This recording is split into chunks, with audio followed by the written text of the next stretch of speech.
Próxima estación, Antequera.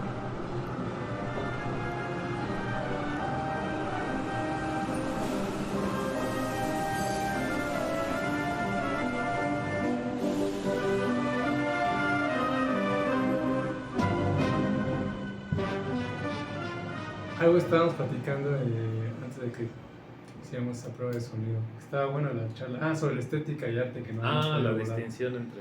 Pero había dos temas que el día de hoy que estamos aquí reunidos, estábamos preparando este nuevo capítulo, el cual esperemos que les siga interesando en esta sección de Estación Antequera.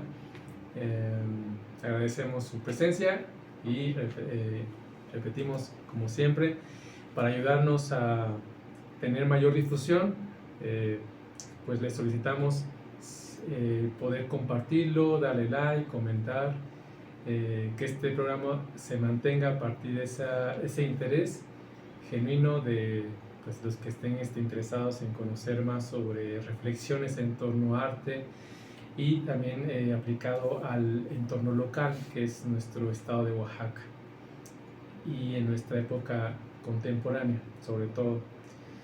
Y hoy tenemos una perspectiva de hablar sobre imagen en general, de qué manera lo podemos aplicar en el entorno de reflexión contemporánea, pero también surgió ahí un tema también pendiente que si no está de más que podemos conectar lo que es justo hacer una reflexión en torno a la diferencia o relación entre lo estético y lo artístico. Así que habíamos propuesto algunas referencias bibliográficas importantes, como es la publicación de La Balsa de la Medusa en torno a esta reflexión histórica de las ideas estéticas, sobre todo del periodo moderno hasta la fecha, y las teorías artísticas contemporáneas. Por eso es importante el título, que también nos hace diferenciación entre una cosa es la historia de las ideas estéticas y otra es las teorías artísticas contemporáneas. Y también tienes unos libros, Plinio, que quisieras compartirnos aquí. Es más o menos de lo que vamos a abordar hoy. Teorías del acto icónico. Y un libro esencial para entender la imagen en el mundo contemporáneo, globalizado, que es la ciencia de la imagen, ¿no? Iconología cultural, visual y estética de los medios.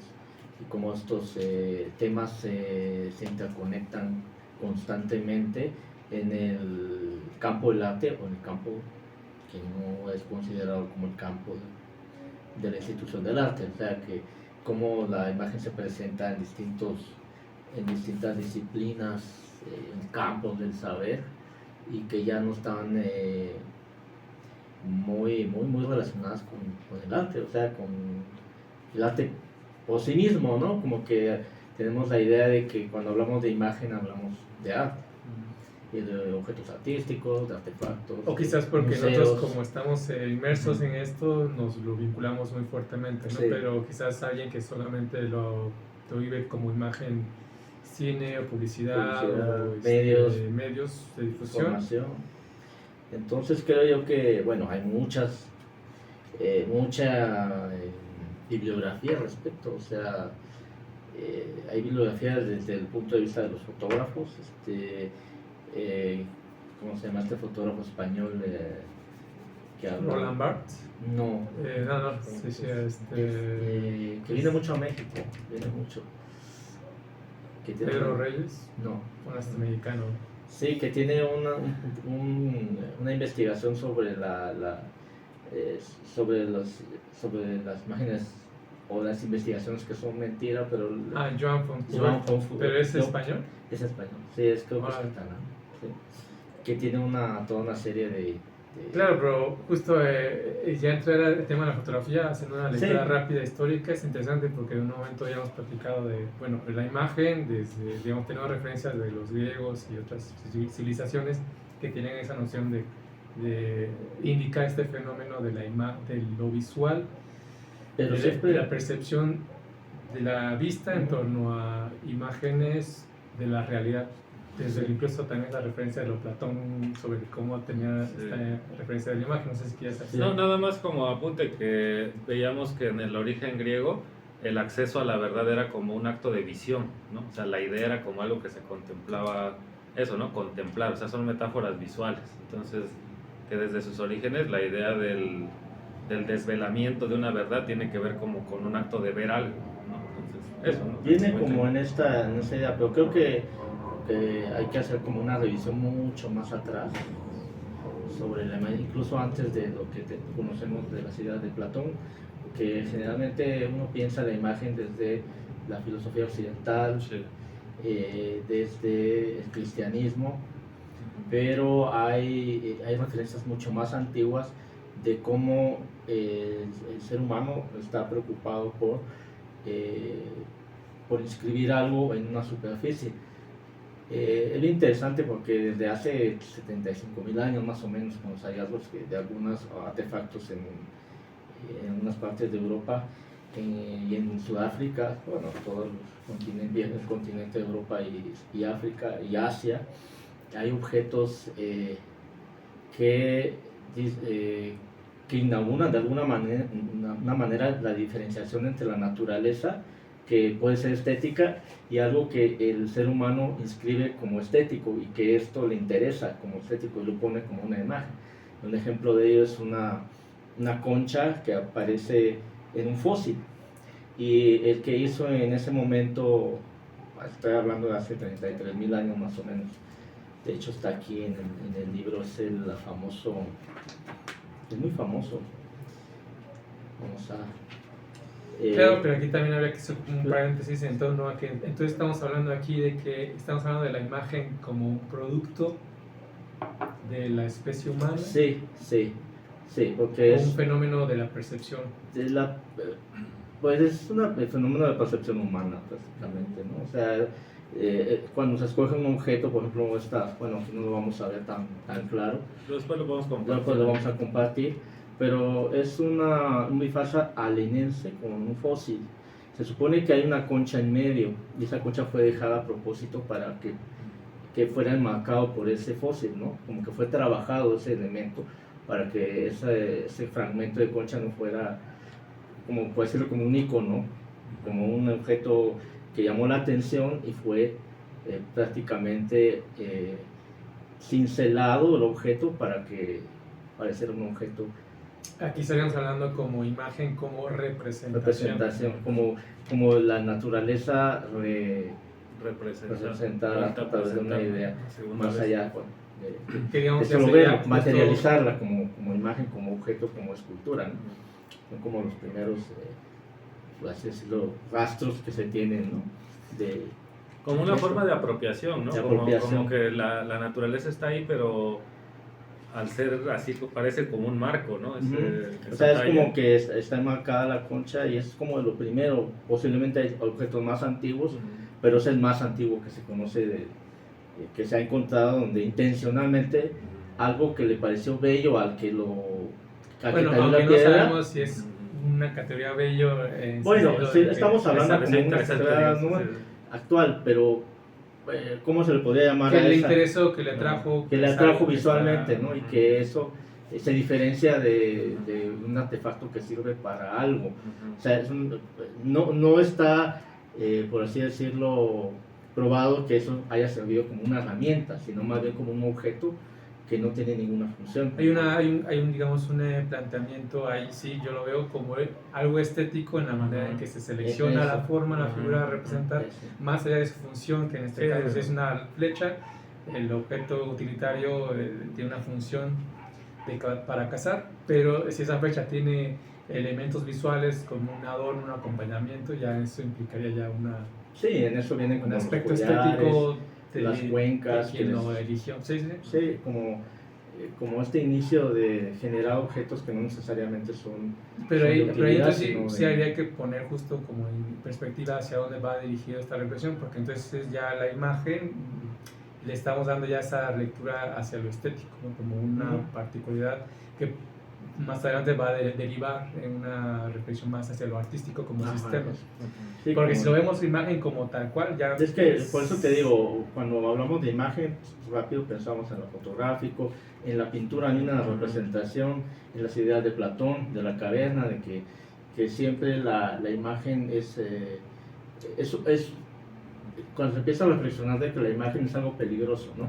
Como que el lenguaje es algo que está en uno, el lenguaje hablado, incluso el lenguaje escrito, bueno, algo que queda escrito, pero generar una imagen y que escape al cuerpo mismo y a nosotros mismos y que se convierta en un objeto que pueda generar miedo, polémicas, pueda ser de culto, y esto lo han reflexionado Platón en la época iconoclasta, en el concilio de Nicea, cuando se empiezan a regularizar el uso de los iconos, de las imágenes, la representación de Cristo, ¿no?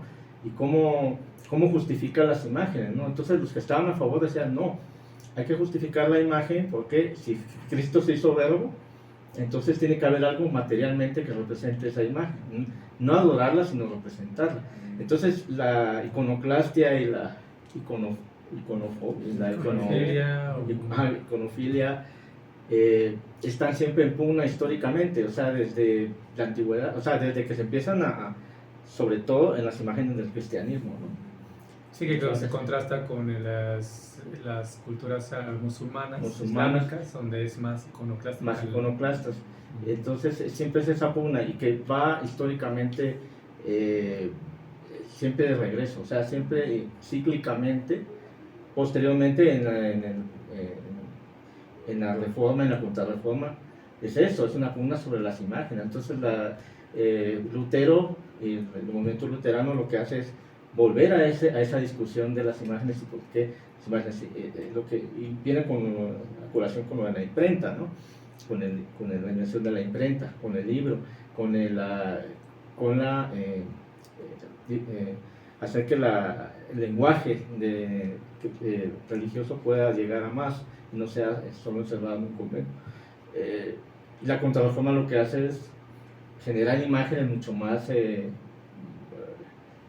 sangrientas, más de la pasión, más de la vida de los santos, la vida de los santos, y queda la pugna siempre abierta.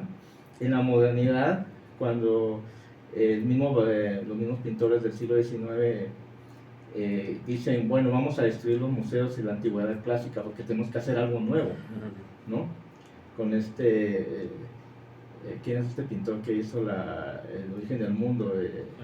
Sí, Courbet, que él mismo hizo todo como una serie con varios artistas, generó la idea de destruir la antigüedad, destruir lo académico, lo viejo, y generar imágenes nuevas. Eso viene de la Revolución Francesa también. Entonces, viene otra vez al principio de las vanguardias lo abstracto y lo figurativo, ¿no? Las ideologías de Occidente, de Estados Unidos y Latinoamérica, la abstracción en contra de la pintura figurativa que tienen que ver con las ideas socialistas, ¿no? Y el arte conceptual en contra de otras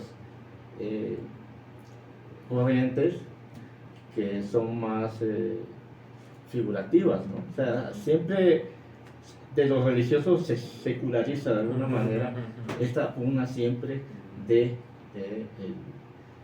la existencia de las imágenes, que no podemos prescindir de ellas, y ahora es mucho más, ahora no, es imposible no prescindir de ellas con los medios, con la inteligencia artificial. Pero bueno, pensaba, ahorita Dylan como que quería enmarcarlo si el tema era, si lo podemos perteneciente al campo de lo estético, de lo artístico, pero creo que Plinio está un paso un poquito antes porque estás hablando como de una antropología visual, o sea, cómo en el ser humano la imagen reproduce o produce, ¿no? Ideas, conceptos, todo, y parece que es como una dialéctica, ¿no? Siempre, o sea, ahorita por lo que decías parece que siempre hay como una confianza en la imagen en algún momento, en algún punto, y luego esa confianza, esa sobreconfianza empieza a generar ahora una desconfianza de la imagen, ¿no? Sí. Y ya que se hizo muy desconfiada, hay un regreso a la imagen y luego otra vez un alejamiento. Y también hay que tocar el tema de la destrucción de esas imágenes por motivos políticos y religiosos, ¿no? O sea, ahora con conflictos bélicos. Acuérdate Claro. de los monumentos budistas en Afganistán que fueron dinamitados. Hay otro ejemplo respecto a Occidente de Colin Powell en 2002 cuando fue a las Naciones Unidas, creo yo, y hay una réplica del Guernica de Picasso. Y para la conferencia de prensa taparon esa imagen para que no se cayera en esto de que, bueno, si estamos hablando del conflicto de la invasión de Irak y justificar esa guerra, vamos a tapar esta imagen de la guerra que lo que va a hacer es todo lo contrario. Entonces, para abrir por lo menos esta introducción, me interesa como hacer esta dialéctica o viajar en todos los ámbitos históricos de cómo la imagen fuera de las fronteras proceden del museo, de lo que conocemos como que lo relacionamos con el arte. Con el arte y está constantemente circulando sin que entre a ese terreno a veces, ¿no? O sea, como los monumentos, hay una discusión sobre los monumentos, si hay que destruirlos, si hay que dejarlos, si hay que guardarlos. Y el hecho de destruirlos lo que hace es precisamente todo lo contrario, ¿no? O sea, reaviva los sentimientos en este caso colonialistas, ¿no? Muchos dicen no sirve de nada destruirlos. Sí, porque se quedan en el inconsciente, se vuelve casi una cuestión heroica. Entonces, siempre es una pugna ideológica, ¿no? Esto de las imágenes.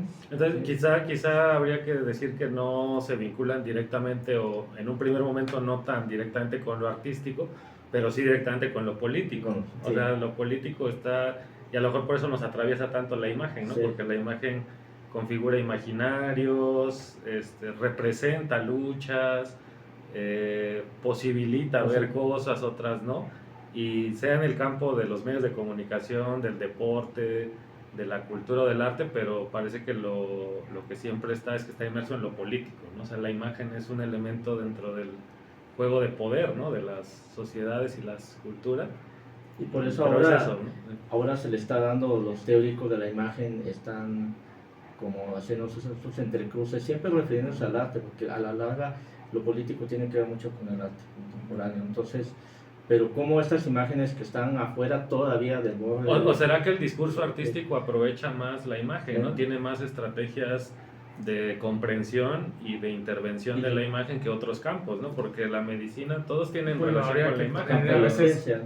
Bueno, yo quisiera, por ejemplo, poner el tema de la gentrificación, en el caso de Mazatlán, o una noticia, donde no es la imagen, es el sonido. O sea, es interesante porque es el sonido. Yo también quería decir algo también. Y la noticia es Mazatlán, digo, en este tema de la gentrificación, el hecho de que México ha sido un país turístico históricamente del siglo XX para acá, y actualmente es más fuerte, digamos, el movimiento en algunas partes, sobre todo en Oaxaca y en Ciudad de México, donde vemos esas modificaciones no solo culturales, sino económicas.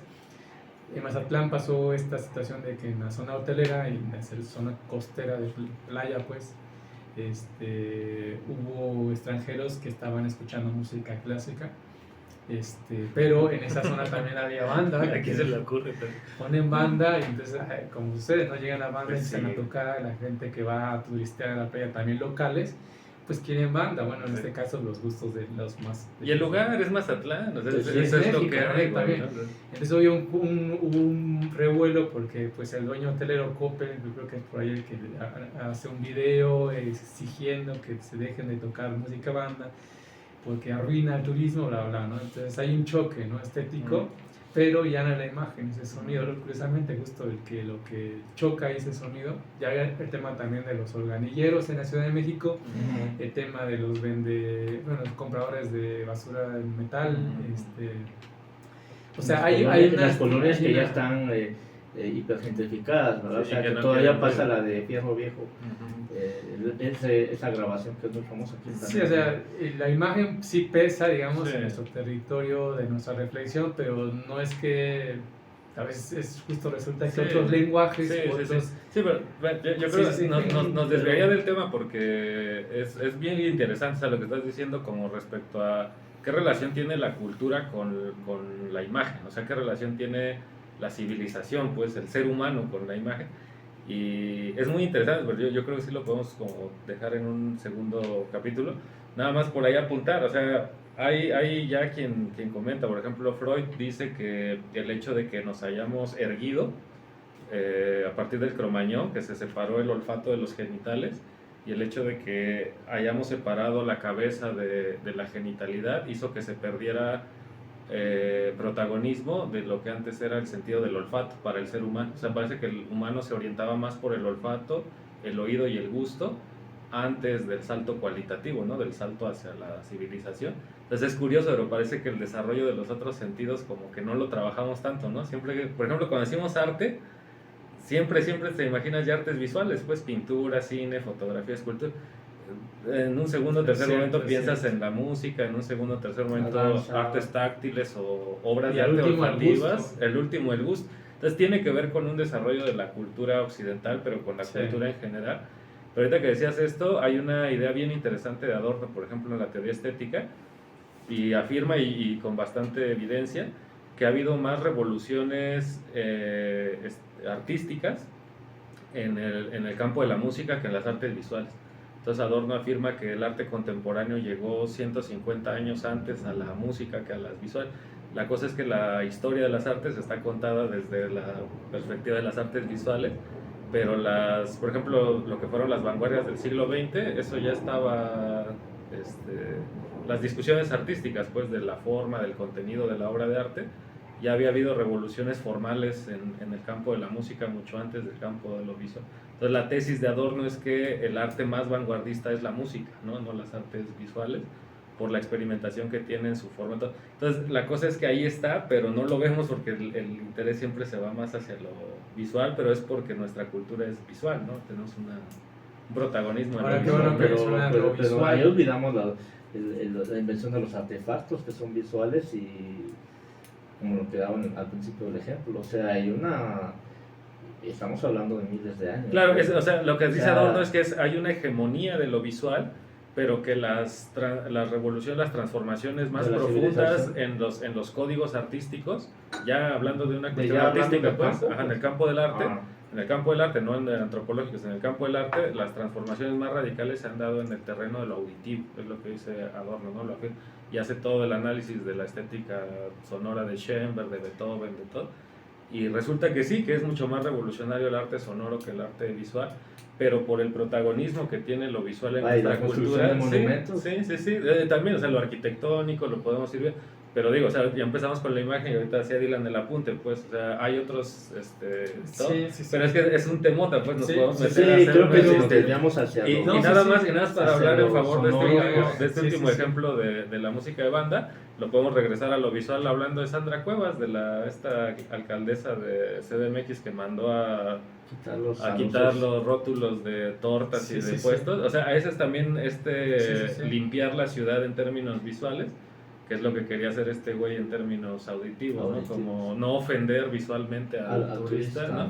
Entonces, digo, para regresar, ¿no? Sí, yo quería justo tomar esta referencia de lo visual, cuando decimos de lo visual, las artes visuales, que tiene que ver justo esta nomenclatura, ese término, con la aparición de la fotografía dentro del territorio, por ejemplo, artístico, sobre todo porque, aunque es una tecnología que no, digamos, es exclusivo de lo artístico, de la fotografía, sí genera una reflexión en torno al papel de las artes plásticas, que en su época ya estaban consolidadas después de que el siglo XIX se desarrolla el sistema del arte como lo conocemos, pero en todo el siglo XIX se manejaba el término de artes plásticas, no se manejaba como artes visuales, porque lo plástico tenía que ver con la manipulación de la materia, la escultura, más tridimensional, ¿no? Tanto la representación tridimensional, tanto en la pintura o la escultura misma, y las otras disciplinas que acompañaban, como la gráfica o el grabado en particular, mantenían toda esta relación manual con el acto creativo. Y cuando llega la fotografía viene esta crisis y la fotografía entra dentro del sistema como un nuevo arte, incluyendo el cine también posteriormente, y entonces ahí ya no se podía aplicar el término artes plásticas, entonces ya comienza configurar Sí. el fenómeno de estudiar el arte ya como un lenguaje visual. Déjame hacer una anotación ahí porque me parece muy padre lo que estás diciendo. Este libro de José Luis Brea, de las 3 eras de la imagen, explica justo eso. Y lo que estás diciendo es que hay un cambio en la experiencia, ¿no? O sea, hay un cambio de paradigma. Por eso ya no se le puede llamar artes plásticas, porque lo que está ocurriendo es un cambio, o sea, cualitativo. Algo se está transformando respecto a la manera de producir imágenes y de qué relación tiene la imagen con su referente, que es el mundo, ¿no? Con el lenguaje. Entonces, lo que dice Brea, que es exactamente lo que dices, es que la primera imagen que conoció el ser humano le llama él imagen materia. Se refiere a que, por ejemplo, este objeto tiene una imagen, pero la imagen está pegada al objeto. O sea, la imagen de la botella está pegada a la botella. Entonces, las imágenes despertaron un fetiche, pero estaba revuelto el fetiche por la imagen al fetiche por el objeto. O sea, hay una veneración hacia el objeto porque no puedes despegar la imagen del objeto. ¿Y a qué me refiero con despegar la imagen del objeto? Hoy en día tú fotografías el vaso y ahora tienes la imagen del vaso que ya no está pegada a la materia del vaso. Entonces entramos a la segunda era de la imagen con la invención de la fotografía precisamente, y eso hace necesario cambiar el concepto de artes plásticas, el concepto de experiencia, o sea, porque se está jugando una nueva experiencia en el que tú puedes ahora manipular la imagen sin manipular el objeto al que estaba pegada la imagen, ¿no? Y yo le agregaría un elemento extra. Cuando aparece la fotografía como fenómeno de registro de imagen, que se basa como un efecto físico donde la luz proyectada en nuestro objeto se puede reflejar en una superficie, y eso pasaba en los estudios de Leonardo, la cámara oscura, pero no existía la manera de fijar la imagen, se podía ver una imagen proyectada. Existía la obsesión de hacerlo. Aparecía la caja, el Vermeer tenía su caja y pintaba con una caja oscura, pero solamente era una estrategia, un artefacto para proyectar un fenómeno óptico y se podía ver la imagen. Pero cuando aparece la fotografía aparece una experiencia de imagen distinta, porque ahí ya no es, digamos que la imagen pictórica o la escultórica era una imagen ícono, tanto que representación de un rostro, pero era una representación icónica o hasta simbólica también, como hablando en términos pircianos, semióticos. Lo que hace interesante en la fotografía es que la imagen se convierte también como en índice.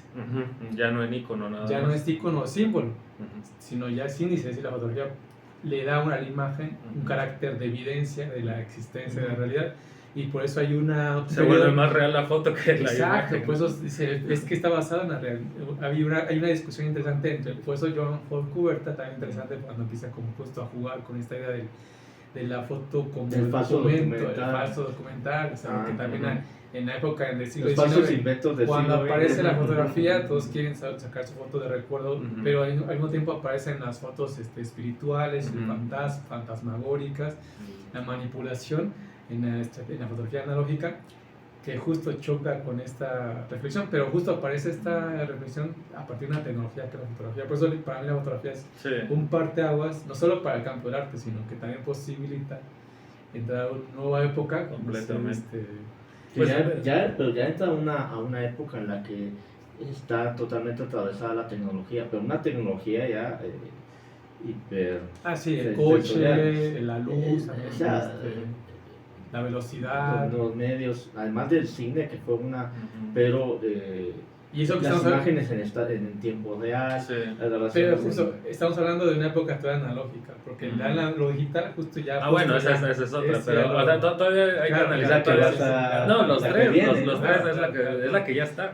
Estamos en el umbral del paso de uno a otro, pero digo, hay muchísimo que hablar porque Plinio empezó con la primera, ¿no? Que es como todavía la confianza en la imagen, todavía la imagen pegada a una cosa. Ahorita ya estamos hablando de pero que todavía está vigente, o sea, sí, a las épocas sí, va creciendo, no se va sustituyendo. Sí, no se sustituye, se acumula. Lo que quiero llegar es que el culto hacia la imagen, de lo religioso a lo secular, se siguen creyendo en esas cosas que se creían hace 3000 años. Por ejemplo, todavía existe. O sea, que la Virgen llora, bueno, vamos a ir a ver. O vamos a ver el video del que la Virgen llora. O sea, lo que refuerza los medios es precisamente ese fetichismo que está presente en lo humano desde... O sea, lo único que pasa es que en la actualidad todo sucede en tiempo real, ¿no? O sea, pero sigue habiendo esa obsesión por la imagen Yo que creo no, que no ha cambiado del icono que estás venerando. ¿Sabes? pero hoy en día yo creería que la experiencia con la imagen, quizás en épocas anteriores era o confiabas o desconfiabas. O sea, o le tenías así fetiche, pues, ¿no? Obsesión, o no querías nada con ciertas imágenes. Por ejemplo, un ateo no respeta nada, ¿no? Las imágenes religiosas. Pero creo que hoy en día hay una experiencia rara que es la experiencia de la paradoja, en el que el mismo sujeto experimenta al mismo tiempo muchísima confianza y muchísima desconfianza sobre la imagen. Creo que en épocas anteriores era o lo uno o lo otro, y ahora es lo uno y lo otro. O sea, ¿no? Como esto. Como al mismo, Ajá, y actuando al mismo tiempo. es porque veo yo, por ejemplo, a las generaciones jóvenes que ya manejan ChatGPT, que saben darle instrucciones a una inteligencia artificial para que te genere algo. O sea, ellos saben, porque lo hacen, que la imagen puede ser falsa, puede ser un fake porque está al alcance de quien sea. Yo vi el otro día una que se ve que le insertaron ahí al chat que se reconstruyeran unas imágenes como de si estuvieran desenterrando huesos de dinosaurios, pero con esqueletos alienígenas. Y entonces veías una imagen así en sepia o en blanco y negro, que parecía muy antigua, con un alien, no así una cabezota de un alien todo. Y hay gente que creía que era cierto y que decían, es que esta información nos las oculta el gobierno y no sé qué. Ajá, como toda esta teoría conspiracional. Así de, güey, si tú mismo sabes lo fácil que es manipular, entonces tú sabes que eso no le puedes tener confianza y sin embargo, o sea, la gente... Pero estás hablando de quien lo hace, pero no de quien lo cree. Sí, porque sí, ahora sí. los videos de TikTok hay abunda información de... O los filtros, la gente que se toma una foto con filtros, o sea, sabe que la imagen puede no corresponderse a la realidad y aún así cree en las fotos de un perfil que está viendo, o sea, está viendo un perfil y cree que la mujer o el hombre son así cuando sabe que está bien fácil entonces Sí, o, por eso o la se dice- superstición, te voy a leer el tarot en TikTok, ¿no? O hay influencers que hablan precisamente mucho. sí. Platícame tu fecha de nacimiento y dime qué tal cosa naciste. Ah, entonces eres esto. Entonces van volviendo como estos merolicos contemporáneos que igual estaban en las plazas hace miles de años en las ciudades, ¿no? O sea, sigue habiendo esa, como dices, bueno, sí, hay sobreposición de que sabes que eso es falso, sí, sabes que, y aún pero la condición humana de creer o no creer en algo está ahí, o sea, esa posición primitiva de que la imagen te revela o te dice o esta persona te va a decir que mañana vas a tener una vida más con mucha suerte, o no sé, como estos adivinos. Entonces, no sé, ya lo que me refiero es precisamente que la condición humana está supeditada a su propio fetiche y mitología. Sí, pero solamente... hay épocas en las que sí se puede percibir qué tan cerca está una cultura de la confianza en la imagen y hay épocas en las que se puede percibir qué tanto esa cultura ahora desconfía, ¿no? Entonces, o sea, sí sabemos que es una constante estar fluctuando alrededor de la imagen, ¿no? Entre confianza y desconfianza, pero eso es lo interesante de hacer el análisis, ¿no? Como decir, hoy en día en qué estamos, ¿no? O sea, confiamos, ya no, hay un fetiche, o sea, todavía la veneramos, porque hablando de la fotografía, pues Benjamin le dedicó un ensayo muy padre, ¿no? A la foto, la obra de arte en la época de su reproductividad técnica, y ahí lo que dice Benjamin es eso, precisamente la foto nos introduce en la experiencia profana de la imagen, ¿no? Antes la imagen era sagrada porque era única, original e irrepetible, precisamente porque era imagen materia, y tú sabías que como la imagen venía pegada al objeto que está de donde está saliendo, y ese objeto solo había uno, entonces se volvía único. Entonces lo único tiene la categoría de ser un individuo, de ser una sustancia, de ser una esencia de algo que no se mezcla con otro. Es aura. Es aura, y eso es lo que le daba el estatuto aurático, que básicamente es una experiencia metafísica, porque estás viendo el objeto, pero estás viendo algo más que el objeto, estás percibiendo una unidad, una univocidad, y la foto vino a proponer eso, como un ejemplo, precisamente porque sacó la imagen del objeto. Por ejemplo, ahora el ejemplo de los zapatos que exhiben en los escaparates de París, que están perfectamente en Nueva York, están perfectamente enmarcados en las tiendas. Tú sabes que esos objetos, aunque no se fabrican en serie, se fabrican a cierto número de objetos que son caros, están en el escaparate y adquieren un aura de consumo. O sea, la gente, o sea, es la misma experiencia, como en este caso del fetiche y de la mercancía, de que ese objeto tiene algo, ¿no? no solo porque está parado, sino porque es caro, ¿no? Sí. Porque es inalcanzable para Dice muchos, ¿no? Benjamin que el sentimiento aurático es un juego entre cercanía y lejanía. Entonces tú puedes tener los zapatos enfrente, pero sabes que económicamente está. Y entonces eso es lo que genera el aura, un entramado de cercanía y lejanía. Aunque él se refería más a la experiencia irrepetible, ¿no? Algo que no iba a poder ser. Benjamin. A Benjamin se refería a algo que no iba a poder ser Pero si se actualizado. había topado con la época contemporánea. Yo creo que él anuncia que precisamente se está abriendo, o sea, él anuncia Sí. un umbral de que se está abriendo una relación nueva de profanación de la y que va a ser secularizado. O Sí, sea, John él, Berger ¿no? hace justo una reflexión justo de una época posterior a Benjamin, pero lo hace perfectamente ya con el territorio de la televisión. Ujú. Y es Entonces, benjaminiano. y el es análisis, benjaminiano su tesis, y Sí. es efectivamente ya Sí. la tecnología de la imagen, a partir de fotografía, revoluciona la manera en que nos acercamos a las imágenes, tanto en el campo de la estética y del arte, como también ya como consumo de otros ámbitos, ¿no? Científicos, económicos. O sea, es interesante porque la imagen, retomando esta reflexión que hemos comentado, yo tenía esta referencia de que viene de esta referencia griega del imago, Ujú. ilusión, y también de otra raíz que es imitación, pero bueno, es más la ilusión, en tanto que la imagen no es lo real. Ujú. Es una reflexión que va de la mano de lo que comenta, cuando vivimos una época de la posverdad, donde lo que vemos podemos creerlo o no, pero eso ya depende de la capacidad que tiene de crítica uno, o la capacidad que tengamos de cómo aproximarnos a la imagen, a partir de qué medio. Pero ya no podemos tener una certeza de saber si eso es verdad o si eso Sí, es sí. real. Pero mira, eso que se está enunciando tan sencillo así ahorita de no sabemos si es real o no, es un cambio, es el tercer Sí. cambio de la experiencia que Sí. tenemos con la imagen. O sea, se abre un nuevo umbral, porque ya existía la imagen objeto, ahora ya existía la imagen separada del objeto. Esa fue la segunda etapa, y ahora estamos en la imagen que ya no tiene el referente, entonces que puede ser una verdadera ilusión completa, pues no tener nada.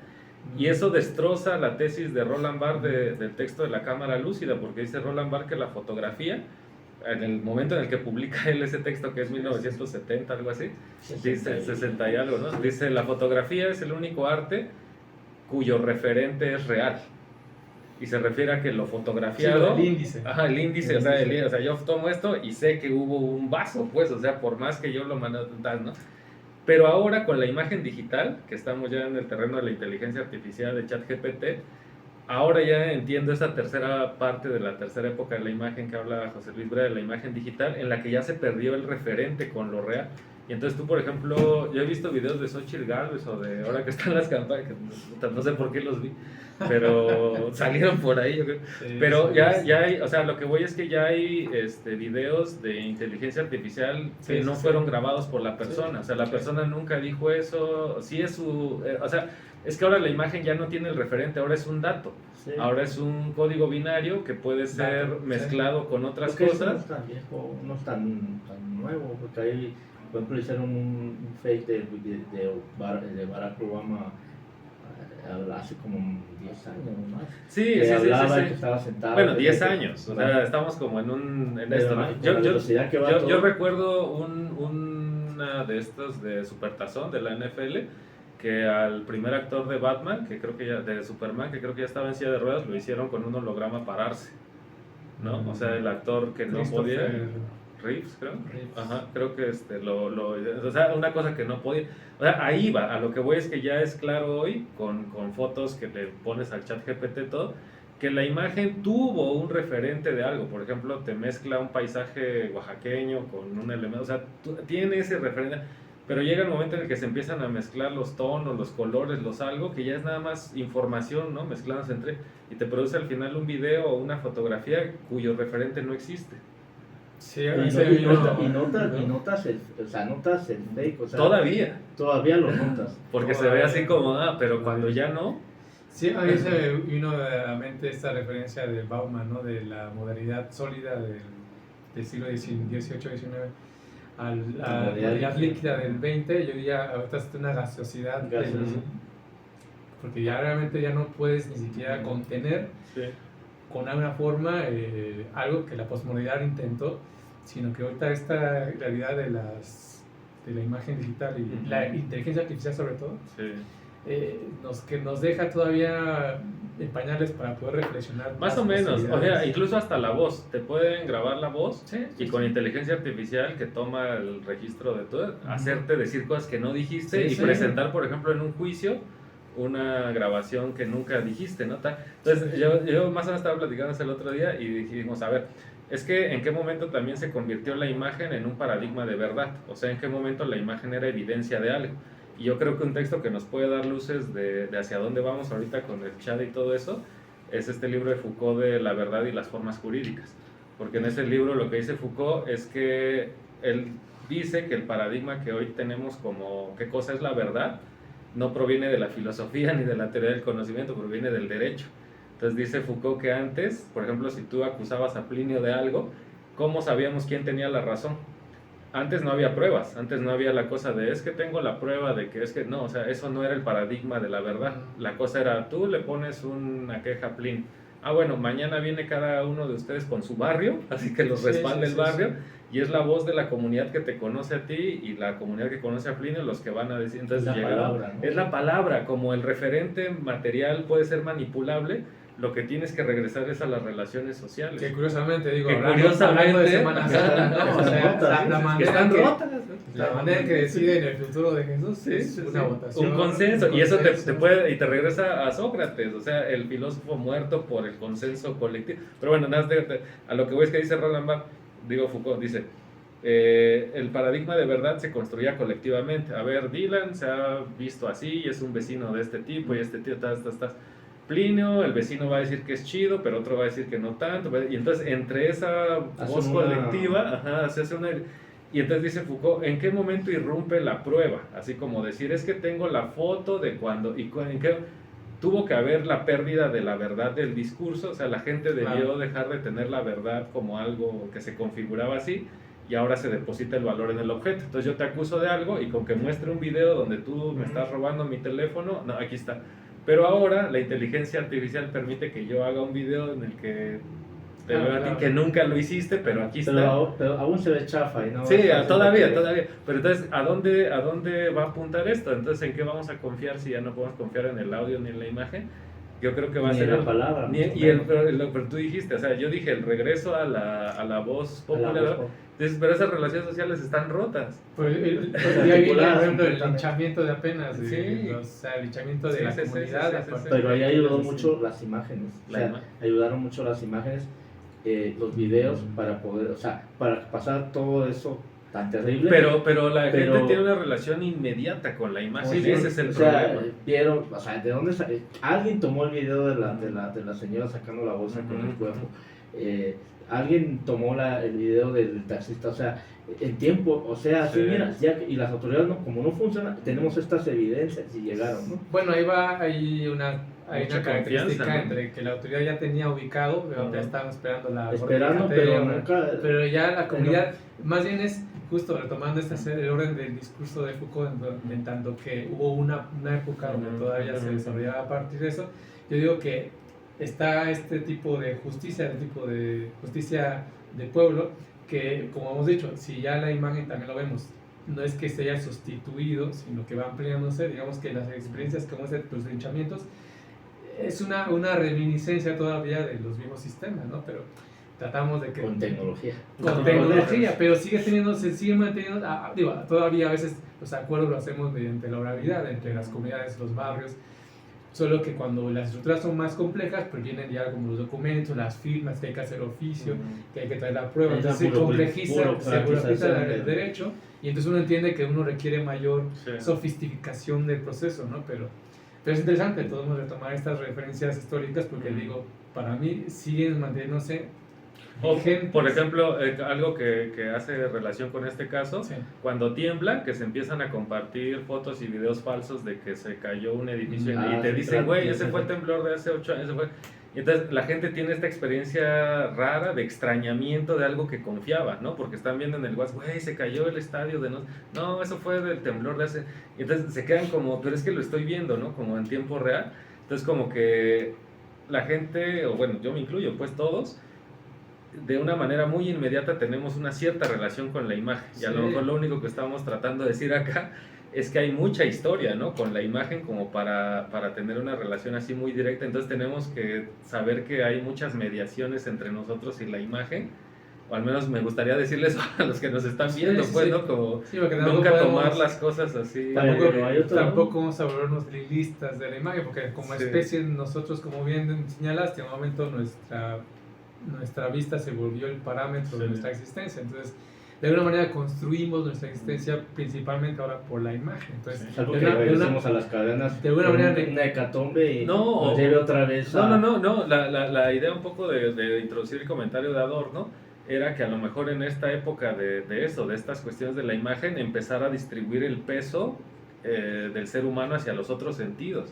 O sea, que también nos empiece a decir algo el oído, el olfato, el tacto, ¿no? O sea, en lugar de nada más la hegemonía Pero el capitalismo lo usa, o sea, a través no solo de las imágenes, sino de sensaciones, para poder obtener algo. O sea, no es solamente la vista, bueno, es lo primero, es como el primer estatuto del consumo, ¿no? Y eso al ver generas obviamente gástricos, depende de lo que sea, o el deseo de tener ese objeto, ¿no? O sea, también funciona, o sea, te hace funcionar todo el post del consumo. Sí, lo que hace es que los sentidos también se van como configurando históricamente. Entonces, como la vista ha tenido este papel protagónico, seguramente algo fisiológicamente se reorganizó en el ser humano, que ahora algo funciona así, pues, ¿no? A partir de la imagen. Pero, por ejemplo, ahora que estamos en estas cuestiones de la crisis del agua y eso, dos cosas, ¿no? Una que a mí me ha llamado mucho la atención, los sonidos.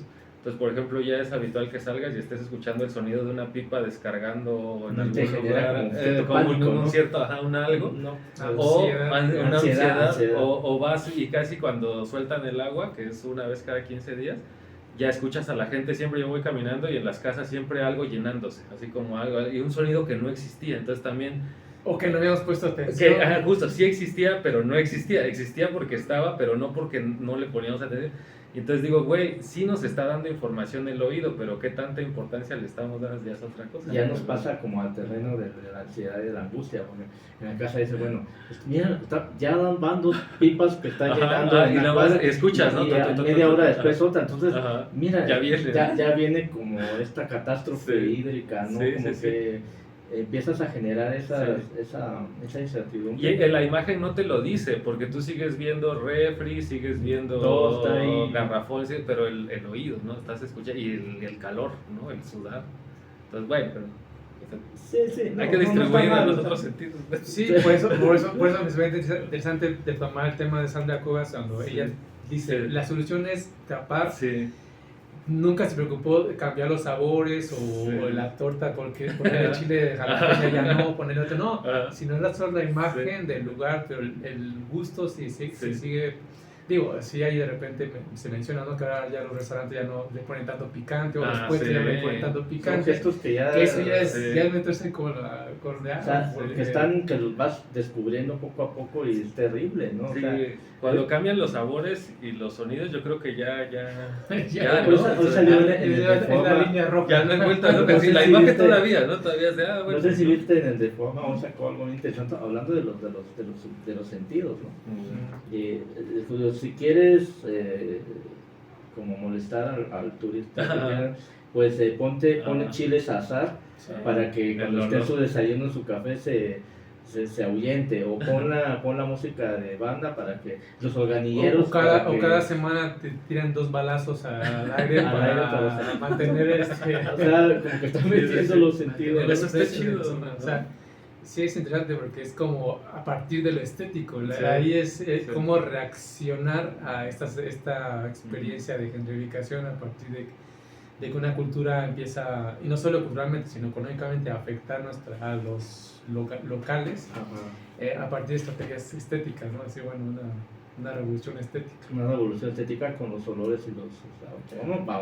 vamos chinga, asar chiles en la mañana, así toda la cuadra, ¿no? Pues no ves que así hicieron una vez en el Palacio de Gobierno en DF, ¿no? Que se encerraba la autoridad que no quería hablar con no sé qué manifestantes y les prendieron un anafre con chile y les aventaron el humo. Eso, o sea, Pero ahí les da otra, Qué cuando, chido. cuando se hizo la película de James Bond sobre esta película donde sale la Ciudad de México, en el Zócalo, la famosa, ¿cómo se llama?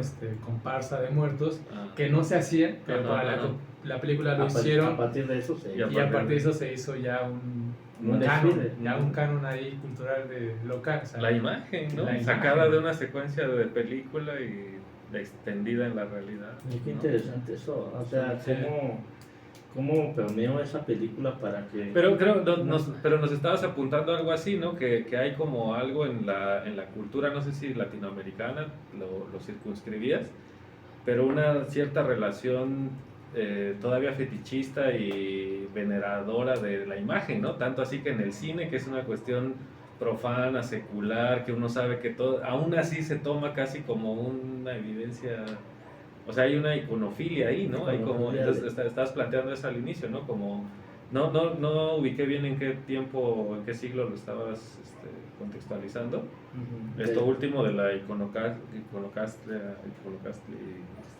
Bueno, desde los primeros años del cristianismo, ¿no? Ujú. bueno, en el Porque caso de no Latinoamérica, yo creo que se combinaría un poco el aspecto de la Mesoamérica, que tenía una relación con la imagen también, sobre todo las deidades, Bastante.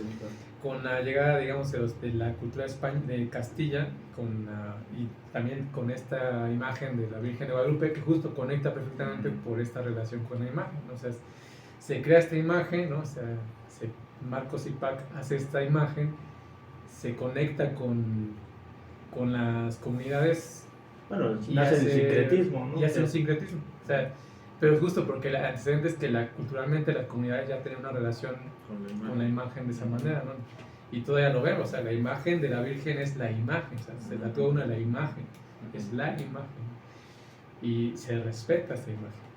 Sí. Donde esté, sobre todo también con el objeto, toda hay Sí. una referencia hacia donde Sí, está la imagen, ahí como anécdota chistosa de lo que dices, un vecino en San Felipe tenía siempre la bronca de que había unos borrachitos chupando en su esquina, siempre así toda la vida, y ya no los quería ahí, y les intentó 2 o 3 antes, no, por favor, no se orinen acá, Sí. y no funcionó. Se le llamará a la autoridad a quien se sorprende, y no Sí. funcionó, y la que funcionó fue que pintó una Virgen de Guadalupe. Eso lo hizo un artista también en la Ciudad de México, Ya. no me acuerdo en su nombre, pero en una zona ahí popular, ahí había un basurero, puso un altarcito, puso la Virgen y ya nunca más pudo, ya no había basura, había flores y todo eso, pero justo es como este tipo de estrategias estéticas Sí. pueden también ser más eficaces que Pues estrategias del un sonido. programa de... Había, no sé si alguna vez les platiqué de estos supermercados en los 80s en Inglaterra, que siempre se juntaban a tomar los chavos y había música punk en los supermercados o en los estacionamientos de ciertas tiendas, y pues ya tenían hartos a los dueños, ¿no? Ya estábamos hablando de dueños del capital, ¿no? ¿Cómo los ahuyentamos? Entonces lo que hicieron fue poner música clásica a todo volumen Qué para castigo. para que no pudieran estar ahí, Ajá. Y sí, funcionó. y funcionó. Sí, sí, sí. A veces no funciona, ¿no? Pero bien interesante también cómo esas estrategias también el capitalismo de las tiendas que nos envuelven con la música o que nos quieren seducir o nos quieren sacar un espacio, nosotros no lo sabemos, estamos sintiendo, ¿no? O sea, en un restaurante te están sacando con cierto mobiliario, con cierta forma de ambientación, o si quieres que te quedes, en el caso de Las Vegas, pues obviamente te ofrecen otro tipo hay buffet de comida al lado muy barato, Decía Alberto que baratísimo. te están hidratando te todo el están tiempo, yendo, ¿no? estás comiendo, estás tomando, y al lado están los casinos, entonces hay toda eso es un tema también ahí como que hay que retomar, que es como el mobiliario urbano o la arquitectura en general pueda influir. Obviamente eso es muy antiguo también, o sea, los lenguajes arquitectónicos de porque las catedrales son de cierta altura, porque los vitrales, porque, o sea, toda una serie de códigos en la arquitectura, Son artefactos. artefactos, que no es la pintura en sí, o el altar es lo de menos, sino toda la idea esta de envolver al Es lo que grupo le llama social. Derrida el paredón, El paredón. el decano, el que lo que Eso. envuelve y lo que Algo, hace, y lo que hace que- posible que que hace aparezca, posible ese- ¿no? que pueda seducir. Ujú. O sea, Pero me quedé con la duda del el comentario al inicio, siento que te interrumpimos, como digo, pero bueno, de eso se trata el programa también, de darle así a las intuiciones. ah, Te quería preguntar si esta historia que vas leyendo te desemboca como en un, no sé si un diagnóstico, pero en qué momento estamos, digamos, la cultura latinoamericana respecto a la imagen. O sea, hay una, no sé en términos de qué llamarlo, confianza, desconfianza o iconoclasia. yo creo que todavía hay una cosa de confianza en la Ujú. cultura, bueno, al menos Pero- en la pero cultura ahí- del barroco latinoamericano. Pero que ahí, todavía- justo, si hablamos de confianza, hablar de imagen, entonces hablamos de los modos de ver. Ujú. Porque ahora hablamos de la imagen como un fenómeno, digamos, externo, como decir. Pero también, si tomamos de referencia justo a lo que dice John Bergen, ¿no? También es cómo vemos, Ujú. es el modo de ver. Justo en nuestra época es de la desconfianza, por así decirlo, hacia las imágenes, pero aún así hay todavía la confianza, o sea, hay un punto ahí todavía que se está discutiendo, pero justo no es, yo creo que justo el problema no es la imagen, el problema, al igual que podemos conectarlo ¿Cómo con, la con el plantea? arte, el ¿Cómo se problema no es plantea? el objeto del arte, sino el problema es cómo el sistema nos El sistema del poder pone, pueda o cómo ponernos- nosotros accedemos Sí, sí, a sí. esa idea del objeto de arte.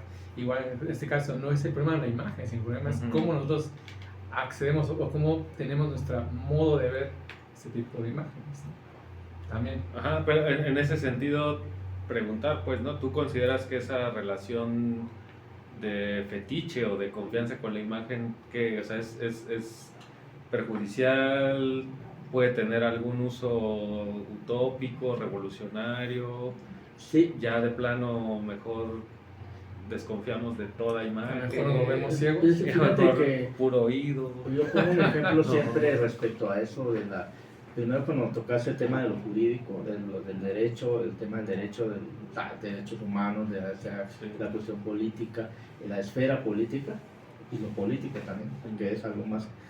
Es este ejemplo que yo siempre lo repito en cualquier conversación cuando hablamos precisamente de la imagen o del arte contemporáneo, es este proyecto de la arquitectura forense, que El MUAC, ¿no? ¿En qué Ajá, expo fue? ¿Qué fue en año? el 2017, 16, creo. 17. ¿No fue en pandemia? No, fue Antes, mucho antes. ok, ok. Que es un proyecto bien, o sea, a mí yo creo que es uno de los proyectos que a mí más me dejó como pasmado respecto a cómo lo estético se juega en varios campos, sí, ya lo sabemos, pero cómo esos campos actúan al mismo tiempo para provocar o generar como ciertos cambios en problemáticas específicas de cambio climático, o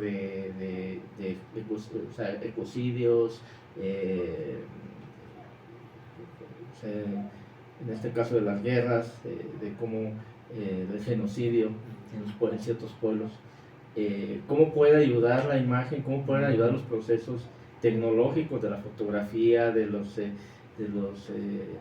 o sea, la alta tecnología, de los artefactos y de las formas de representación para poder ayudar en un problema específico, ¿no? Los drones, o sea, hay todo un equipo de personas que trabajan en ese proyecto, que son arquitectos, son abogados, son gente que trabaja con derechos humanos, artistas, cineastas, gente que es muy preparada en temas de la tecnología y medios audiovisuales, que trabajan en conjunto para poder investigar un problema específico y darle cosas que se han llevado, o sea, problemas que se han llevado a los tribunales y que muchas veces se ha ganado gracias a esas pruebas. O sea, tú hablas de que sí, toda esta tecnología está usando la imagen también, o sea, con unos fines manipulados, todo, pero que dentro de eso hay la posibilidad de usar todas esas tecnologías para algo en este caso, emancipador, emancipador, digamos. pues, político, social, Ujú. en un colectivo de personas que no son artistas precisamente, Ok. o sea, que trabajan sus campos específicos y que son resultados estéticos, y por eso están puestos en el museo. ¿Cómo puede llegar a ser un montaje perfecto con todas las posibilidades de la museografía? Poder mostrar al público que llega al museo un problema real que se quiere resolver en tiempos en los que estamos constantemente problemas en países en guerras y problemas que tienen que ver con genocidios. Y por ejemplo ahí, como qué uso de la imagen rescatas que sea como interesante, o sea, que sea diferente al uso ideológico de la imagen, al uso manipulador, al uso perverso de la imagen, o qué estrategias recuerdas así como que, no sé, sería interesante que hicieran esto, lo otro, como para que uno diga, mira, a lo mejor por ahí va, ¿no? Yo creo que más bien es como su uso ético, ¿no? Como que ahí tengo un tema de la ética bastante importante, ¿no? Más que cualquier intención puedes tener. Si quieres ser como un artista como Rafael González M, este artista que ha estado mucho con nuevas tecnologías, estuvo también en el MOA. Okay. Creo que vi una de él que entrabas y te capturaba el rostro. Ajá, y te proyectaba en un muro enorme, así como... Pero este artista plantea Corea, ¿no? los problemas que el artista de alguna manera saca las manos en el momento en el que dice, bueno, esto es lo que estoy como poniendo en la palestra del tiempo que me toca vivir y llevarlo a una crítica política, estética, ideológica, no sé, sobre los nuevos medios, de cómo nos rebasan cotidianamente y cómo nos afectan, ¿no? Sí. O sea, en muchos aspectos, ¿no? De nuestra vida diaria. Pero en este caso de la arquitectura forense están, al mismo tiempo que plantean el problema, hay toda una intención de solucionarlo a partir de estrategias jurídicas específicas en las cortes internacionales. Y eso hace que, de alguna manera, pues el tema arte pueda cumplir un cometido utópico que es precisamente no solo plantear, sino solucionar. Pero, o sea, no entiendo bien, o sea, el problema justo es que aquí la arquitectura está puesta en juicio sobre su función, dependiendo del el proyecto. Título, tú lo sabes, es un título, no solo arquitectura por sí misma, el artefacto que construye, sino la arquitectura vista como una serie de edificios conceptuales donde se incluye varias disciplinas del conocimiento de la ciencia y que generan un artefacto arquitectónico que ayuda a solucionar un problema específico. ¿Que ayuda o afecta? Ayuda, porque están trabajando. Es que te refieres a esta expo en particular, ¿no? O sea, pero yo la tuya sí ya en general, como decir, bueno, al final entonces eso aborda una situación en la que la arquitectura puede estar. El grupo de arquitectos lo que hace es reconstruir a través de 3D y de tecnologías o programas específicos de levantamiento arquitectónico, de cómo, por ejemplo, un proyectil en la guerra en Afganistán o en alguno de estos conflictos bélicos más mencionados, cómo llegó a afectar a cierta comunidad esta bomba o este proyectil, o cómo hicieron todo un estudio no solo del espacio donde salió el proyectil, sino también hicieron cálculos ahí de cómo pudo haber sucedido eso, para que eso sirviera de evidencia y llevarlo a los juicios, ¿no? O sea, varias. Pero eso cómo pues, serviría, por ejemplo, en el 9/11, ¿cómo se dice? ¿Cómo serviría como evidencia? ¿Cómo? Sí, digamos, la arquitectura de los edificios que se cayeron por esos atentados.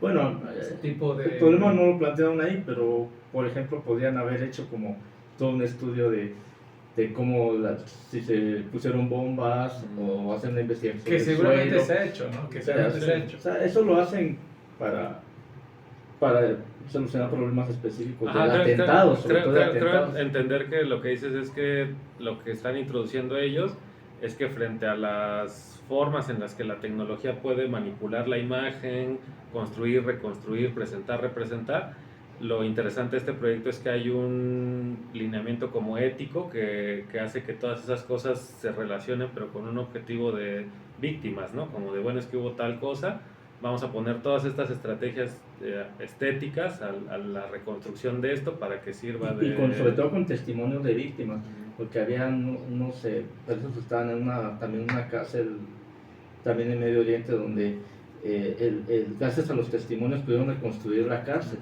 ¿Cómo era? Porque no se podía, no Por se ejemplo, sabía cómo era eso. El otro día estuvimos en la casa de un compa que estudió artes plásticas, pero ahorita se dedicaba a dibujar retrato hablado en el MP. O sea, digo, es de otra manera, pero ahí hay un cruce, ¿no? Entre disciplinas, entre saberes disciplinares. De los fenómenos que ya no existen, pero a partir de una imaginación, un imaginario, y una técnica también, ¿no? Pasado Sí, con estrategias. esta gente es una técnica extraordinaria de artistas, sobre todo retratos. O sea, también hay Pero eso dibujo, justo hay... es como una, pues sí, es una discusión interesante porque no hay un referente, así como digamos la arquitectura que ya no existe, como dices, hay testigos, pero no hay evidencia física. Entonces volvemos a la época donde justo la palabra, la oralidad vuelve a ser como la constructora de verdad. En este caso como víctimas, testigos o... Pero al final es eso, o sea, cómo se construye la verdad a partir, en este caso, no antes de la oralidad, ya no de la imagen. Es que, por ejemplo, veo esto que estás diciendo, digo, no, igual acabo así como todavía no de bajarlo, sí. Pero pienso, por ejemplo, esta zona arqueológica de Atzompa, nosotros que vivimos acá en Oaxaca, hay las ruinas pues, del centro de Valles Centrales, las famosas es Monte Albán, pero hay algunos sitios arqueológicos de mucho interés alrededor. El más próximo es el sitio de Atzompa, luego está San José el Mogote hacia Etla, pero aquí en Atzompa yo recuerdo porque de niño iba y subía al cerro con mis primos, y la evidencia, lo que había de rastro arqueológico eran así muritos de 20, 30 centímetros, ¿no? Y ahora vas y ya son las pirámides completas, ya es así, tienen un horno, entonces ahí hay un peritaje, ahí hay una reconstrucción, ahí hay una... Todo. Ahí no sé... Pero con otros fines, o sea, es con otros fines, es con fines turísticos, es con pues todo. fue la Fundación Hub. Y mira, neta, que casi vas y es como la imaginación del pinche arqueólogo vendido, de cooptado, para generar una serie de juegos entre esa zona y Mitla. O sea, yo veo así una referencia directa entre esta cosa y Mitla, como para que el turista diga, mira, no, aquí está. Y yo siento que ahí hay una manipulación de la historia, o sea, como bien... Pero fíjate que, pensándolo bien, o sea, ese tipo de problemas, o sea, no son nuevas, o sea, en la historia hay muchas formas de reconstruir, o sea, por ese mismo fetiche que tiene Occidente, en el caso del mundo occidental y de nosotros, pues, incluimos occidentalizados, es que realmente hay una obsesión por hay una romantización primero del pasado. No, yo lo ponía como contraejemplo de cómo tienes un peritaje, el que mencionaste tú, con fines un poco más emancipatorios, ¿no? utópicos, a uno totalmente alienado, así, y es la misma, o sea, es un saber técnico, y creo que es lo que dice Dylan, o sea, pero entonces... Donde incluyen varios factores. Entonces, ¿qué? Porque si vemos que la imagen la podemos usar ahora sí y ahora sí. Es que es un elemento de que se puede manipular, o sea, es maleable, es maleable según las circunstancias históricas, ideológicas. Sí, por eso yo que para mí, cerrando un poco este territorio de nuestro capítulo, para mí, digamos, la imagen en sí como un fenómeno, hay que revisarlo con sus condiciones, con quién está leyendo la imagen. Al final siempre es quién lee la imagen, no es ver la imagen como una imagen aislada, sí mismo, ¿no? Como se pensaba quizás en una época distinta a nuestra época, donde ya pasamos por varios filtros de la interpretación, la hermenéutica, decir, bueno, sí, no podemos acceder a la verdad hablando históricamente, Pura sino interpretación. solamente interpretar. Entonces las imágenes históricamente es muy complejo llegar a la verdad. Siempre estamos mediados por filtros históricos culturales, pero sin embargo sigue siendo un fenómeno que nos crea sentido de realidad, y por lo mismo es necesario hacer esas reflexiones, dedicarle un tiempo para también cada fenómeno irlo analizando a partir de esas condiciones, sin llegar a esos dogmatismos de que esta es la verdad, ¿no? Esta también es un momento Sí, yo creo que tendríamos eso es lo más peligroso. es lo peligroso. Sí. Al uso de las imágenes es lo más peligroso, porque a la larga siempre hay una manipulación per se del pasado. Hay primero una romantización por parte de las élites o del poder dominante para poder llevar a eso, a destruirlo o a reconstruirlo, dependiendo de si son vencedores o son... Sí. O sea, cómo hacer de eso que no existe ya, de que es pura interpretación. O sea, a nosotros nos llegan puras interpretaciones de todo, de los artefactos que están en los museos, por qué están ahí, por qué ciertos cuadros están colgados en ciertas salas. Ahí entramos otra vez al tema de la arquitectura, pues es muy importante. O sea, cómo ahí sí que el edificio del conocimiento en todo lo que es en sí mismo físicamente y conceptualmente está determinado por puras interpretaciones del ente dominante. No hay verdad. O sea, la verdad es algo que es totalmente, ¿cómo decirlo? No maleable, sino Pues se justo, escapa de yo creo nuestras que manos. justo O sea, lo es líquido, como lo dice puso- Bauman. O sea, no existe más pero que también yo creo que acotaría justo el problema, la verdad, con lo que dice Foucault, tiene que ver con el poder. O sea, es lo que el estamos... poder está relacionado con quién tiene la verdad, cómo es que queremos la verdad. Y ya más quería cerrar con una pregunta al maestro Edgar. Yo tengo una pregunta, justo salió en esta conversación, para ir cerrando yo mi participación. En esta historia de Edipo, ¿por qué Edipo Se arranca los ojos? ¿Por qué se quita Ajá. y yo creo que ahí, Sí, para mí es para cerrar este capítulo. Yo la dejaría así porque es más poética la pregunta que la respuesta. O sea, la Pero pregunta yo es te súper... pregunto No, por es qué. muy poética.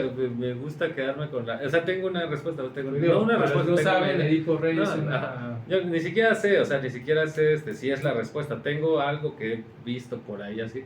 No sé si esa es la respuesta. Me gusta más... Pero me claro, gusta ajá. ese tipo de gesto. Bueno, en Edipo lo que sucede es que, ya saben, Edipo está maldicho, ¿no? Maldecido desde que nace y tiene hijos con su madre y mata a su padre.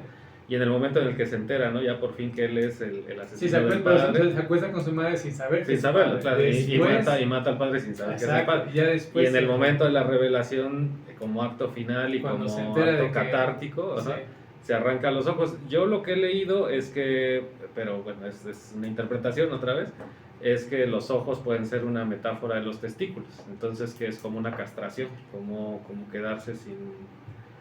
Pues eso, es una castración, pues, ¿no? O sea, ajá. ¿Sabes que hay una película, perdón, que me acordé, esta Paraíso, bueno, traducida en español, Paraíso de las Rosas, Sí, sí, sí. o Funeral de las Rosas, que es una película japonesa Ajá. de la escena queer de los años 60 en Tokio. Y bueno, es una historia muy... no es exactamente tomándolo, sí lo toma de la tragedia, pero el chico al final creo que se acuesta con su propio padre sin saber qué es él, porque el padre creo que había abusado de él. Había una historia familiar ahí bastante compleja, ¿no? De la madre, y una cosa familiar así bastante turbulenta, ¿no? Pero la escena final es precisamente al descubrir que el cliente con el que se estaba acostando era su padre, pues se saca los ojos. También. Sí, sale a la calle. Sí, Es una sí. escena, además la película es en blanco y negro y estoy contando el final. Nada, no importa, no importa. Spoiler. O sea, además de que Sí, es sí, en sí. blanco y negro en un alto contraste, o sea, es una escena tan perturbadora y tan estética Y justamente... Sí. Digo, yo pienso que no creo que esa sea la respuesta, no creo que Sí, la... yo creo que creo- tampoco hay una ajá. respuesta, pero se me hace que es interesante como el cierre justo de toda esa Sí, historia a sí, partir sí. de que de los... se niega un Sí, sentido sí. a partir de esa experiencia. Sí, pues digo, es más poética la pregunta, me gusta que sea como una pregunta de cierre, ¿no? ¿Por qué Edipo se arranca los ojos? Sí, es muy Para bueno. mí Creo que muy no bello. una respuesta así... No, y me hace recordar, por ejemplo, en Historia del Ojo, de George Bataille, Ok. que ahí hace Bataille una serie de símiles entre el ojo y los testículos. Hay una escena, me acuerdo, donde Simón, creo que están en una corrida de toros, y como estos cuates siempre tenían sexo en circunstancias espontáneas, porque no querían que su sexualidad fuera programada por el sistema, cómo debes acostarte, con quién, en dónde, sino que fuera así viva su sexualidad. Creo que Simón se prende y le pide al torero los testículos del toro, se los pone en un plato y ella se sienta y los machaca. Entonces siento que tiene algo que ver la metáfora del ojo con los La metáfora de testículos, Salomé, pero no sé. de no la sé. cabeza de Sí, sí, Bautista, sí. también otra metáfora. Pues no sé si de quisiera la castración, ¿no? De la cabeza. Del Bautista, del Salomé, Bueno, que le pues pide- ella hace una castración, Una como castración. el cuadro de Artemisa Gentilechi. Ujú. No, pero esa es Es de Caravaggio, pero... Sí, pero su no alumna- es, pero aparte es la historia de Sansón, la parte de la Ajá, historia sí. del Bautista, ¿no? De la cabeza del Bautista, Ujú. que es Pero se Salomé. juega con la idea de la castración, castración. simbólica del hombre a partir de que Ujú. le cortan la Sí, cabeza. eso es muy... Además es el flafén fatal en un caso, Salomé, y la otra es como la mujer que ¿Sabes- se sabes venga. que se venga A lo de- mejor algo que podría lanzar luces sobre eso, digo, o sea, si ya lo queremos investigar, porque sigo con la pregunta de Edipo, Digo, para ir cerrando también ajá, para- rastrear en la cultura griega qué antecedentes hay de la amputación. O sea, qué significa amputarse algo, o sea, primero saber si eso tiene un antecedente, ¿no? Por ejemplo, creo que recuerdo lo de la lengua, creo que recuerdo cuestiones de arrancarse la lengua, así, pero los ojos solo. Entonces, a lo mejor por ahí investigar para los griegos qué significaba la amputación. Si es desde Aristóteles, pues era el momento catártico, ¿no? Donde todas las emociones convergen en una escena final y hay una liberación. Pero y lo de la castración es una lectura muy contemporánea, o sea, es una Sí, lectura muy también lo freudiana, vería, sí, muy así, sí, entonces muy no creo freudiano. que sea el asunto. Pero... Yo lo vería más bien justo como en esa idea de que al final son los ojos testigos, son como el Ujú, medio del testigo. ujú, de la ujú. existencia. Sí, a mí se me hace más como en este tono de lo que platicamos un poco, como el ya no hay verdad, ¿no? El ya no hay... Y además al final él se enamora de la mujer que no sabe que es su madre, pero es a partir de la vista. Y además O sea, es como creo que el una- adivino le dice en algún momento, hay verdades que es mejor no saber. Entonces probablemente hay cosas que es mejor no ver. Exacto, corazón que no. ¿Cómo Ahí se está, llama? ya, Ojos que no Ojos ven, corazón, ahí está la Esa respuesta. es la respuesta. Listo. Algo más.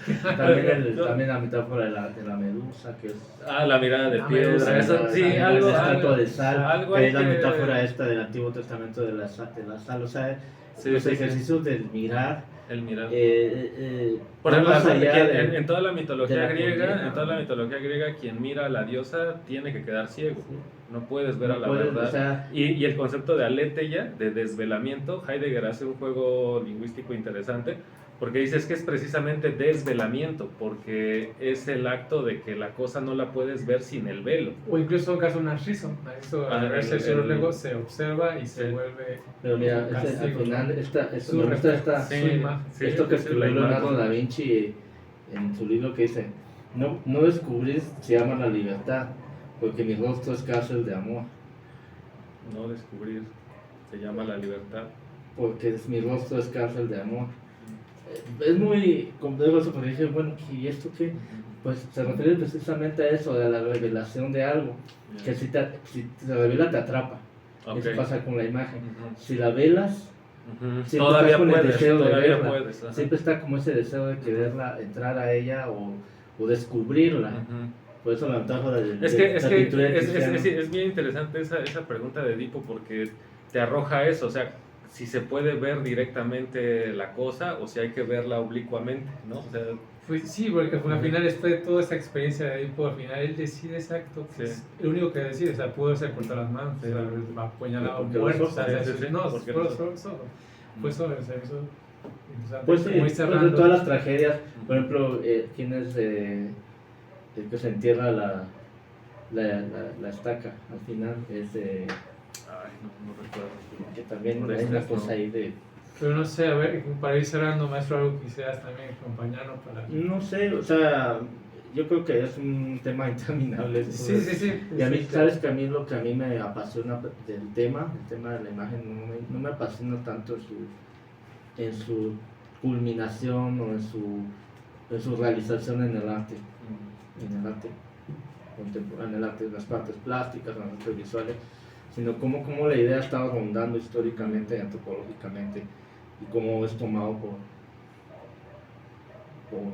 un sistema, por la poesía, por la literatura, por la pintura, que es una idea ahí que está erráticamente en lo humano y que es creo que es una condición de angustia, ¿no? Una condición de angustia de sabernos materialmente en nuestros sentidos, ¿no? Y poder ver, ese es el privilegio de ver, el privilegio de escuchar, el privilegio de los sentidos, ¿no? Que lejos de que sea un privilegio, creo que es una condenación de la conciencia de tener a los sentidos, de decir tengo estos sentidos, ¿no? Y puedo ver, no sé, es como que esa idea ahí histórica bastante dura, ¿no? Dura de la existencia, ¿no? De cómo traducir los objetos o con las cosas que nos relacionamos por ese miedo a las que le tenemos, ¿no? Y las velamos, las escondemos, las queremos ver, las descubrimos, las destruimos, en esa desesperación constante. Por eso eso de que no hay acceso a lo real, pero sí a lo simbólico. O sea, sí podemos trabajar con lo que simboliza, pero no con la realidad, porque eso sí ya nos deshace. Por eso hay una idea de siempre de poner el signo, de poder disfrazar esa condenación, ¿no? No sé si es como muy apocalíptico. No, yo creo que es muy antropológico. No, es muy antropológico, es muy humano, porque esto mismo que estás diciendo lo recuerdo haber leído en este libro de Agamben, del fuego y el relato. Entonces el equivalente es que la experiencia es una cosa, pero el lenguaje es otra. Entonces la cosa es una cosa y su nombre es otra. Entonces dice Agamben, es el fuego y el relato del fuego. Nadie se acuerda del fuego, todo lo que recordamos siempre es el relato. Entonces dice Agamben, siempre estamos con fantasmas, ¿no? Ya sea la palabra, la imagen, el son fantasmas de una cosa que... Pero no es la cosa. Pero no es, y sí, al mismo, o sea, tiene una relación con sí, la cosa, bueno, sí. pero no sí, es... lo que nos salva y que nos mantiene vivos de una manera es que esa referencia está conectada con esa cosa que ya no está. Sí. Ahí estuvo. Ajá. No nos muestra lo real, pero nos arrastra. Y ese hilo que nos arrastra constantemente, ese signo, nos hacemos a él porque sabemos que viene de ahí. Sí. Porque a partir de eso construimos sentido, sin eso. Sí. Ya no era. Pero es que es eso, es que somos muy cabrones los seres humanos porque hacemos metafísica con la palabra y con la imagen. O sea, ahí están las cosas, pero queremos una otra cosa que esté encima o que la esté presentando o ocultando o algo. Sí. Y trabajamos con el fantasma, ¿no? Siempre. Sí, porque sí, ahí sí que trabajando es como que la problemática siempre va a estar, estuvo y va a estar, y que que la gente no crea que siempre hay algo nuevo. O sea, no hay nada nuevo. Todo dice, no, esto se hizo tal, no, es que eso tienes que escarbar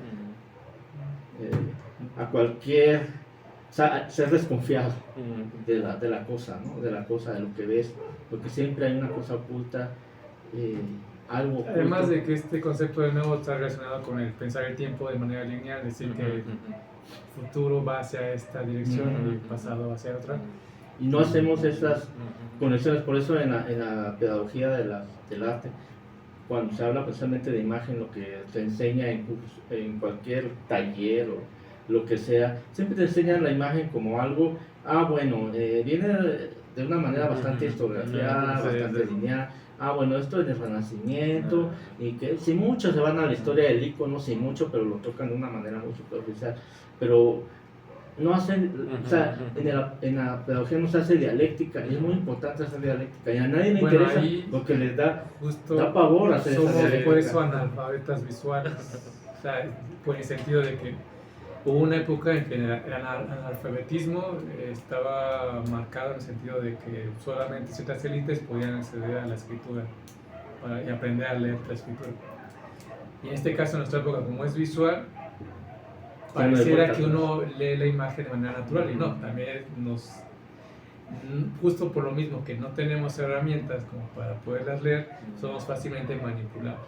Pero bueno, en esta guerra de las imágenes ganó en esta guerra ganó la por eso, pero yo creo que se podría justo solucionar este conflicto aprendiendo, enseñando imagen. Yo creo que justo este programa también funciona dentro de, pues no enseñar a esta hacer las reflexión, imágenes, no enseñar dar a pensar. herramientas para poder leer las imágenes, y leer implica esta crítica, ese análisis de las imágenes, que bueno, esperemos que podamos desarrollarlo en el siguiente capítulo, que espero que se haya gustado este capítulo dedicado a la imagen, muy insuficiente, pero es un primer acercamiento a este fenómeno. Y pues en los comentarios pueden Sí, poner las bibliografías sí. que ustedes consideren que son Preguntas, importantes, preguntas, faltó hablar de tal autor, porque no tocaron ese tema. Algún tema que se haya gustado que lo empleáramos también, que lo abordamos, también nos da gusto de repente a ver propuestas de cómo movernos dentro del programa, porque nosotros tenemos nuestras propias limitaciones, que justo queremos que se empleen a partir de el feedback que podamos tener de nuestros escuchas o youtubers que nos consumen en este momento. Y bueno, no sé si quieren agregar algo más para irnos hablando. No, bueno, nada más recordar ese título del libro de Harun Farokhi, ¿no? De desconfiar de las imágenes. No del todo, pues, no como un a priori, sino saber que una imagen es como un mensaje lanzado en una botella, ¿no? Alguien lo escribió, alguien lo lanzó, alguien lo mandó, y cuando la recibimos pensar eso, ¿no? Como quién la hizo, para qué, hacia dónde iba, la intencionalidad quizá, ¿no? Como no sé si sea detrás de. Y una es eso, ¿no? Yo quisiera cerrar con eso, con desconfiar de la imagen es una, pero también no renunciar a la imagen, ¿no? También en la imagen está la posibilidad de un uso crítico, un uso emancipador, no sé cómo llamarle, ¿no? Un uso liberador de la imagen, pero para que la imagen logre eso tiene que ir contra ella misma, ¿no? O sea, ella misma tiene que mostrar cómo, sí, porque estamos cómo puede ser manipulable, ¿no? así que desbordados de ella, o sea, todos los días, o sea, en cada momento. Sí, o sea, no hay manera, porque nuestra civilización, diría yo ahí, más que cultura, así quizá estamos definidos, pues, ¿no? Antropológicamente por la imagen, y entonces sería eso, como desconfiar, no renunciar a la imagen al mismo tiempo, ¿no? Es raro, es paradójico, y también resucitar los otros sentidos, ¿no? También como darle un valor epistemológico al oído, ¿no? Al olfato, al tacto, y eso, ¿no? Pues bueno, no sé si quieres agregar más o menos, ¿no? Ya nos vamos. Pues bueno, pues listo, nos vemos en la próxima estación. Eso es lo que quedó esta imagen.